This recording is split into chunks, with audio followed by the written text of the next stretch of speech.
नमस्कार दोस्तों, मैं हिमांशु शेखर आप सभी को नवरात्र पूजा की हार्दिक शुभकामनाएं देते हुए मैं एक बार फिर अपना वीडियो लेकर आया हूं। दोस्तों, मैं पिछले कुछ सेशनों से मैं वीडियो बनाना बंद कर दिया था क्योंकि मैं किसी काम में और में लगा हुआ था। इसलिए दोस्तों मैंने फिर चाहा कि मैं अच्छा वीडियो बनाऊं ताकि सब लोगों को अच्छा हो और भविष्य को देखते हुए मैंने ऐसा बनाने का काम किया है। दोस्तों, तो एक कहावत है दोस्तों कि उम्र थका नहीं सकती, उम्र थका नहीं सकती, ठोकरे गिरा नहीं सकती, उम्र थका नहीं सकती, ठोकरे गिरा नहीं सकती। अगर जीत हो जीतने की, अगर जीत हो जीतने की, तो उससे परिस्थितियां भी हरा नहीं सकती, उससे परिस्थितियां भी हरा नहीं सकती। दोस्तों, इसी के साथ मैं एक नए वीडियो लेकर आप सबों के समक्ष आया हूं, जो कि वीडियो आपके जेएसएससी सीजीएल से लेकर Jharkhand police, JSSC CGL, SSC constable, NTPC group D और जेटेट और सीटेट की जो लोग भी तैयारी कर रहे हैं दोस्तों, जो अभी टीचर की बहाली आने वाली है, तो पहले उसमें आपको जीके जीएस से क्वेश्चन और करंट अफेयर्स निश्चित होगा। इसके बाद ही आप अगले एग्जाम में बैठ सकते हैं। तो इसके लिए जो है जीके जीएस सबसे इंपॉर्टेंट क्वेश्चन आपके एग्जाम में, किसी भी एग्जाम में जाइए जीके जीएस से क्वेश्चन इंपॉर्टेंट ही रहता है और एग्जाम में पूछता ही है। तो जीके जीएस को सबसे पहले इंपॉर्टेंट मानना होगा, जो कि अभी जो जेएसएससी सीजीएल का एग्जाम होने की संभावना जो बताई जा रही है उसके लेकर मैंने, और एनटीपीसी के लिए, ग्रुप डी के लिए, और इससे जो है सीटेट होने वाला है। और अभी नए बहाली जो है आपके समक्ष एसएससी कांस्टेबल का बहाली फिर पुनः आने वाला है। इसलिए आप लोग मन तन से तैयारी में लग जाइए। तो दोस्तों आइए, मैं जो है एक नए वीडियो आज लेकर आप सबों के समक्ष जो आया हूं, जो कि वीडियो है, आइए हम लोग फॉर्म में लौटते हैं। तो देखिए, तब जो है 20 महत्वपूर्ण प्रश्न होंगे। पहला है भारत की खोज निम्न में से किसने किया। दोस्तों, भारत की खोज करने वाला भी, जब हम लोग भारत के एक निवासी बने तो भारत की खोज में भी जो है किसी का अहम भूमिका हुआ होगा। जो देश आज हमारा देश का नाम भारत या हिंदुस्तान के लिए, इंडिया के लिए जो कि बड़ा, तो पहला है अब्राहम लिंकन, दूसरा का है बराक ओबामा, तीसरा का है वास्को डी गामा और चौथा है कि जैसे सभी। तो दोस्तों, हम लोग जानते हैं कि भारत की खोज वास्को डी गामा ने किया था, इसलिए इसका राइट आंसर हो जाएगा 3, क्योंकि वास्को डी गामा जो है भारत की खोज किया। नेक्स्ट है कि सर्वप्रथम भारत की जनगणना कब हुई। और भारत की जब जनगणना हुई उस समय कितनी ईस्वी में हुई, कब हुई, आबादी क्या थी उस समय ना। तो भारत की जनगणना यानी सर्वप्रथम भारत की जनगणना कब हुई, पहला था 1905 ईस्वी, दूसरा का 1851 ईस्वी, तीसरा का 1864 ईस्वी और चौथा है इनमें से सभी। तो दोस्तों, हम लोग जानते हैं कि सर्वप्रथम भारत की जनगणना को 1851 में हुआ था, इसलिए इसका राइट आंसर हो जाएगा 2। नेक्स्ट है कि पोलैंड की राजधानी निम्न में से कहां है। देखिए, हर क्वेश्चन में, हर कंपटीशन में आपको जो है देश की राजधानियां पूछ ही देता है। देश की राजधानियां या इसकी मुद्रा हो गया, ये 2-3 क्वेश्चन ये मिनिमम है जो कि आपको आता ही है। तो देखिए यहाँ पर है कि पोलैंड की राजधानी निम्न में से कहां है। पहला है वर्सा, दूसरा का है टोक्यो, तीसरा का है इजराइल, चौथा है इंडोनेशिया। तो दोस्तों, इसका जो है राइट आंसर हो जाएगा वर्सा, क्योंकि पोलैंड की राजधानी आपका वर्सा है। नेक्स्ट है कि धरती आबा किसे कहा जाता है। धरती आबा के रूप में किसे कहा जाता है, क्योंकि यह बहुत बड़ा महापुरुष इनको कहा जा सकता है, जो अंग्रेजों को भगाने के लिए इन्होंने बहुत बड़ा आंदोलन करके अंग्रेजों के खिलाफ लड़ा और लड़ने के बाद अंग्रेजों पे से काफी मशक्कत करने के बाद इनको झारखंड की जो है एक अच्छा मान सम्मान मिला। तो धरती आबा किसे कहा जाता है। पहला ऑप्शन है बिरसा मुंडा, दूसरा का है यात्रा मांझी, तीसरा का है टाना भगत, चौथा है शिबू सोरेन। तो दोस्तों, इसका राइट आंसर होगा 1। बिरसा मुंडा जो है अंग्रेजों के खिलाफ हुआ अपना आंदोलन किया था, इसलिए उनका नाम भगवान बिरसा मुंडा के नाम से भी जाना जाता है। महाभारत का पुराना नाम क्या है। महाभारत, पहला है पुराण, दूसरा का है जय संहिता, तीसरा का है रामायण, चौथा है गुरु पुराण। तो दोस्तों, इसका राइट आंसर हो जाएगा आपका जय संहिता योद्धा के नाम से जो है महाभारत को जाना जाता है। नेक्स्ट है कि 16वें एशियाई खेल का प्रारंभ कब हुआ था। ये बहुत इंपॉर्टेंट है, खेल से संबंधित क्वेश्चन आपके एग्जाम में आता ही है। तो दोस्तों पहले तो हो गया 16वें एशियाई खेल का प्रारंभ कब हुआ था। पहला है 12 नवंबर 2010 को, दूसरा का है 14 नवंबर 2012 को, तीसरा का है 15 अक्टूबर 2018 को, चौथा इनमें से सभी। तो दोस्तों नई और 16वें एशियाई खेल का प्रारंभ आपको 12 नवंबर 2010 को नई दिल्ली के ग्राउंड में हुआ था, जो कि भारत में यह मैच आयोजित हुई थी। इसलिए इसका राइट आंसर हो जाएगा 1। नेक्स्ट है कि सोमनाथ मंदिर पर आक्रमण कब हुआ था। सोमनाथ मंदिर पर आक्रमण जो कि जानते हैं कि वह जो है सोमनाथ मंदिर पर जब आक्रमण हुआ था तो वहां जो है किंटोरो का जो है सोना जो है लूटने का जो है थाईलैंड के राजा वह चक्कर में था, लेकिन उसको हासिल नहीं हुए। लेकिन फिर भी आक्रमण होने के बाद कब हुआ उसकी बात है। पहला है 1023 ईस्वी, दूसरा का है 1025 ईस्वी, तीसरा का है 1133 ईस्वी में, चौथा है 263 ईस्वी में। इसका राइट आंसर होगा 1025 ईस्वी में जो है इसका जो है आक्रमण हुआ था। है मेरा कि राजघाट किस महापुरुष से संबंधित है। देखिए दोस्तों इससे भी क्वेश्चन आपके एग्जाम में आते हैं कि राजघाट किस महापुरुष से संबंधित है।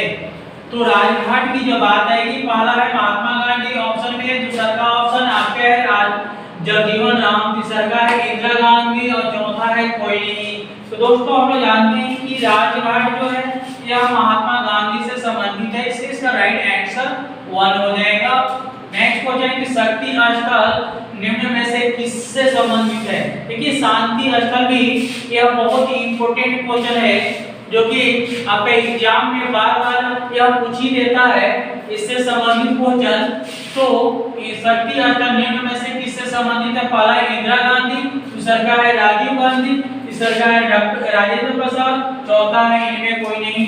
तो यह जो है शक्ति स्थल के रूप में मानिए हमारे जो भूतपूर्व जो है प्रधानमंत्री जो देश के थी वह श्रीमती इंदिरा गांधी थी, उन्हीं के नाम से जो है शक्ति स्थल जो है यह स्थापित है। इसका राइट आंसर इसका 1 हो जाएगा। नेक्स्ट है कि सार्क देशों का मुख्यालय कहाँ है। सार्क देश जो कि सार्क देशों का सम्मेलन होता है ना, वो उसका मुख्यालय कहाँ है। तो पहला ऑप्शन है आपका काठमांडू, दूसरा का है जेनेवा, तीसरा का है पेरिस और चौथा है जकार्ता।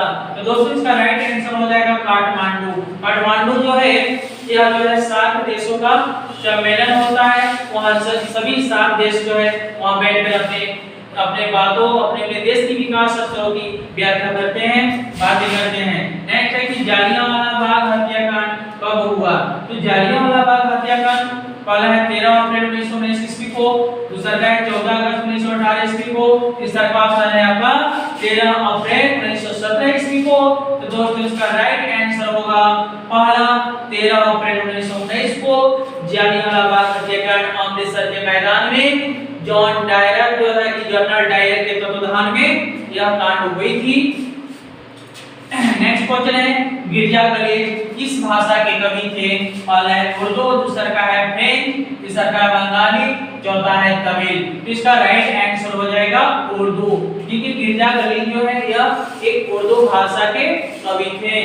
नेक्स्ट क्वेश्चन है कि शेक्सपियर किस भाषा के कवि थे। शेक्सपियर की जो बात आ रही है कि शेक्सपियर किस भाषा के कवि थे, तो इसका पहला ऑप्शन है हिंदी, दूसरा का अंग्रेजी, तीसरा का फारसी, चौथा है उड़िया। इसका राइट आंसर हो जाएगा अंग्रेजी, क्योंकि शेक्सपियर जो है अंग्रेजी भाषा के कवि थे। नेक्स्ट है कि तराइन का प्रथम युद्ध कब हुआ। तराइन का युद्ध, देखिए तराइन का युद्ध भी हुआ और बहुत भयानक युद्ध हुआ, जो है यह प्रथम विश्व युद्ध से पहले हुई थी ना। तो तराइन का प्रथम युद्ध कब हुआ। पहला ऑप्शन है आपका 263 ईस्वी में, दूसरा का है 1191 ईस्वी में, तीसरा का है 1192 ईस्वी में, चौथा ऑप्शन है 1146 ईस्वी में। तो दोस्तों इसका राइट आंसर हो जाएगा 2 नंबर 1191 ईस्वी में तराइन का प्रथम युद्ध हुआ।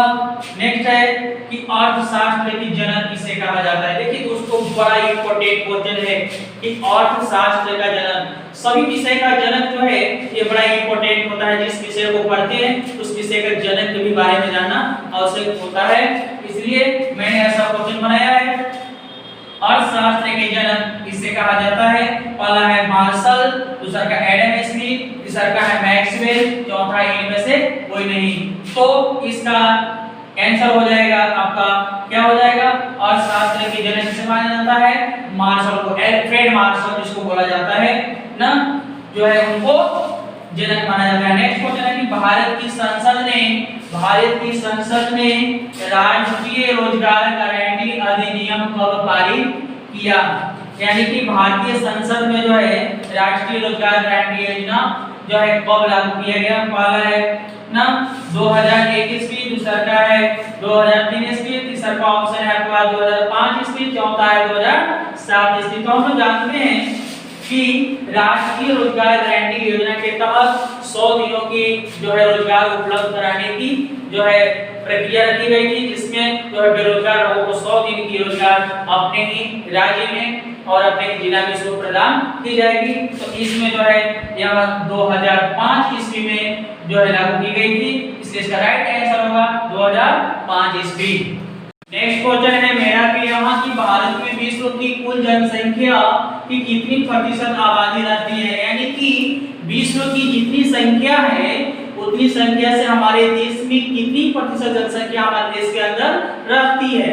तो यहाँ पहला ऑप्शन है आपका 15%, दूसरा का 16%, तीसरा का 17% और चौथा है आपका ऑप्शन में 18%। तो इसका राइट आंसर हो जाएगा आपका 3, 17% जनसंख्या जो है विश्व की पूरे भारत में, हमारे भारत में 17% जनसंख्या रहती है।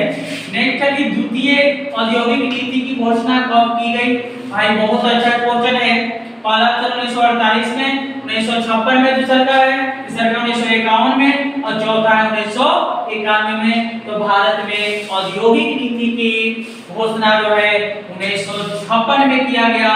द्वितीय औद्योगिक घोषणा नीति जो बना था 1956 में बना था, इसलिए इसका राइट आंसर हो जाएगा 1956। नेक्स्ट है कि सांख्यिकी के जन्मदाता कौन है? बहुत अच्छा इंपॉर्टेंट क्वेश्चन है कि सांख्यिकी के जन्मदाता कौन है? पहला है मार्शल, दूसरा है प्रॉक्सन, चौथा है गार्टर प्राइड, अकेलवान और चौथा है कोई नहीं। तो दोस्तों हम लोग जानते हैं कि सांख्यिकी के जन्मदाता गार्टर प्राइड, अकेलवान जो है इसका है, इसलिए इसका राइट आंसर हो जाएगा 3। नेक्स्ट है कि सरकार ने नई नीति की घोषणा कब की? यानी कि नई नीति की घोषणा जब बनी थी सरकार की उस समय कब की? तो इसका राइट आंसर हो जाएगा 1991 में जो है भारत सरकार ने नई नीति घोषणा लागू की गई। तो दोस्तों आज का मेरा जीके का पेपर है मेरा, और जो है यह एग्जाम की दृष्टि से सबसे इम्पोर्टेंट रहेगा और यह एग्जाम में काफी महत्वपूर्ण भूमिका निभा सकता है। सभी एग्जाम में या जेटेट हो, सीटेट हो, या आप झारखंड कंबाइंड या आप इसको दे रहे हैं झारखंड जीएससीसी सीजीएल एग्जाम हो, तो इस सभी एग्जाम के लिए या एसएससी सीजीएल दे रहे हैं या एसएससी का एग्जाम आप दे रहे हैं जो कांस्टेबल है पुलिस डिपार्टमेंट का है, उसमें जब आप देना चाह रहे हो तो उसके लिए भी इम्पोर्टेंट क्वेश्चन रहेगा।